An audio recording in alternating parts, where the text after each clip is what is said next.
नमस्ते बच्चों, आप सभी को हिंदी कक्षा में प्यार भरा स्वागत है।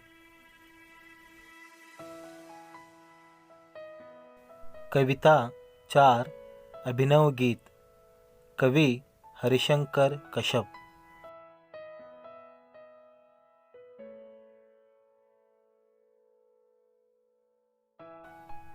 कवि परिचय। श्री हरिशंकर कश्यप हिंदी के प्रसिद्ध बाल साहित्यकार हैं। आपने बच्चों के लिए अत्यंत रोचक, मनोरंजक व ज्ञानवर्धक एकांकी कविताएं, कहानियाँ तथा जीवनियाँ लिखी हैं।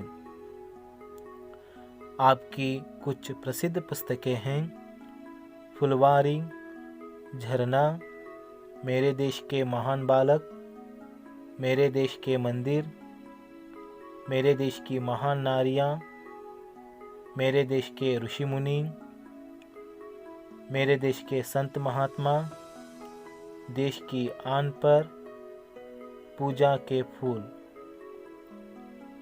आपकी रचनाओं के मूल तत्व राष्ट्रभक्ति, भारतीय धर्म और संस्कृति हैं। कविता का आशय। बच्चों, इस कविता के द्वारा हम जीने की कला सीख सकते हैं। कष्ट के समय में भी हंसते रहने और सबको सुख देते रहने की कला का परिचय दिलाना इस कविता का उद्देश्य है। कविता का वाचन। फूल सदा हंसते रहते हैं, खिल खिल कर झरते रहते हैं। रंग बिरंगी मोहक छवि से, अपने अंतर की सुगंध से, तन से मन से, निज जीवन से सब जग को सुरभित करते हैं। फूल सदा हंसते रहते हैं, फूल सदा हंसते रहते हैं। रहो सदा सबसे हिल मिल कर, कष्ट सहो जीवन में हंसकर। जियो सदा सबको सुख देकर, फूल यही हमसे कहते हैं। फूल सदा हंसते रहते हैं, फूल सदा हंसते रहते हैं। कविता का सारांश। बच्चों, अभिनव गीत एक सुंदर तथा अर्थपूर्ण कविता है। इस कविता के कवि श्री हरिशंकर कश्यप जी हैं। ये हिंदी के प्रसिद्ध बाल साहित्यकार हैं। इस कविता के द्वारा हम जीने की कला सीख सकते हैं। कष्ट के समय में भी हंसते रहने का और सबको सुख देते रहने की कला का परिचय दिलाना इस कविता का उद्देश्य है।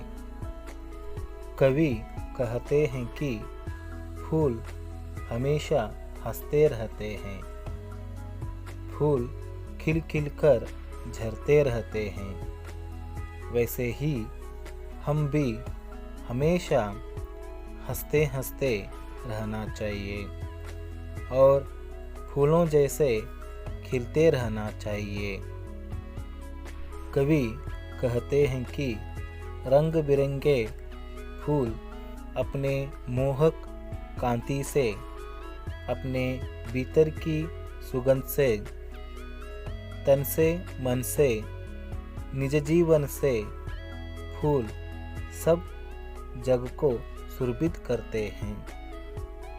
वे सदा हंसते रहते हैं।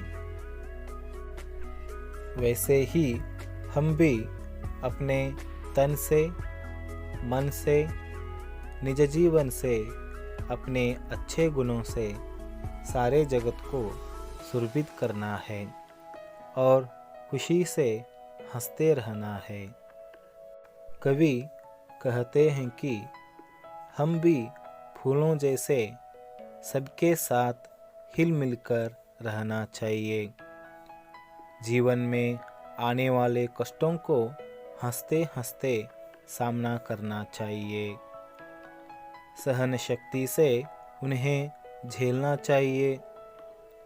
हम सदा सबको सुख देकर जीना चाहिए। यही संदेश फूल हमें देते हैं।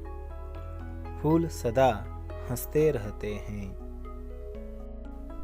इस प्रकार इस कविता से हम यह सीखते हैं कि फूलों जैसे हम भी हंसते हुए कष्टों को सहन करना चाहिए और दूसरों को सुख देकर जीवन चलाना चाहिए। धन्यवाद।